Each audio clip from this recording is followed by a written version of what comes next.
এইকেইদিন Instagram Facebook YouTube সকলোতে দেখি থকা এটি মন্দিৰ হৈছে ভক্তিকুটীৰ আৰু আমি আজি যেহেতুকে গুৱাহাটীলৈ আহিছিলোঁ সেইকাৰণে ভাবিলোঁ ভক্তিকুটীৰ চাইয়ে যাওঁ আৰু আপোনালোককো দেখুৱাওঁ। তাৰ বাবে এই ভিডিঅ'টো বনালোঁ। আশা কৰিলোঁ চাই ভাল পাব। আৰু এয়া আমি ভক্তিকুটীৰ আহি পালোঁ।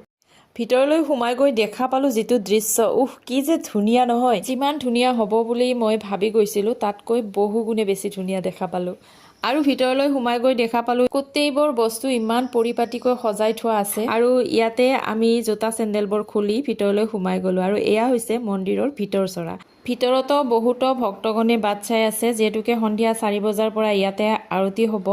আৰু এই মন্দিৰটো গুৱাহাটী খাৰঘুলিৰ ডন বস্ক ইউনিভাৰ্চিটিৰ ওচৰতে হয়। আৰু গুগল মেপ অন কৰিলে আপোনালোকে দেখাই পাব ঠাইখিনি।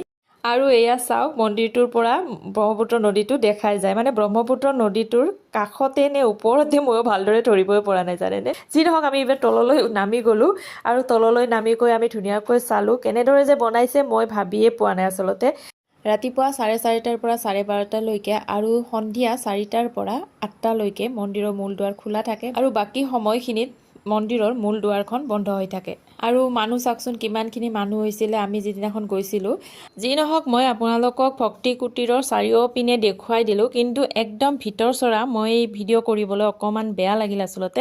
সেইকাৰণে মই ভিতৰ চৰাৰ ভিডিঅ' নকৰিলোঁ আৰু আপোনালোকক দেখুৱাব নোৱাৰিলোঁ। এই মন্দিৰটো হৈছে ৰাধা গোবিন্দৰ মন্দিৰ আৰু নাম দিছে ভক্তিকুটীৰ। ইয়ালৈ যিজনেই আহিব তেওঁৰে অশান্ত মন শান্ত হৈ যাব বুলি মোৰ বিশ্বাস। ইমানেই ধুনীয়া আচলতে পৰিৱেশটো। আৰু গোটেইবোৰ চোৱা হোৱাৰ পিছত আমি ঘৰ অভিমুখে উভতি আহিলোঁ। আৰু বাটতে চাওকচোন এনেকুৱা অকণমান বৰষুণো আছিলে, বতৰটো খুব ধুনীয়া আছিলে। যি নহওক আজিৰ ভিডিঅ'টো ইমানতে শেষ কৰোঁ। ভিডিঅ'টো চাই কেনে পালে জনাবলৈ নাপাহৰিব। যদি ভাল লাগিল লাইক কমেণ্ট শ্বেয়াৰ সকলো কৰি দিব। আকৌ আহিম নতুন এটা ভিডিঅ'ৰ সৈতে। Bye bye.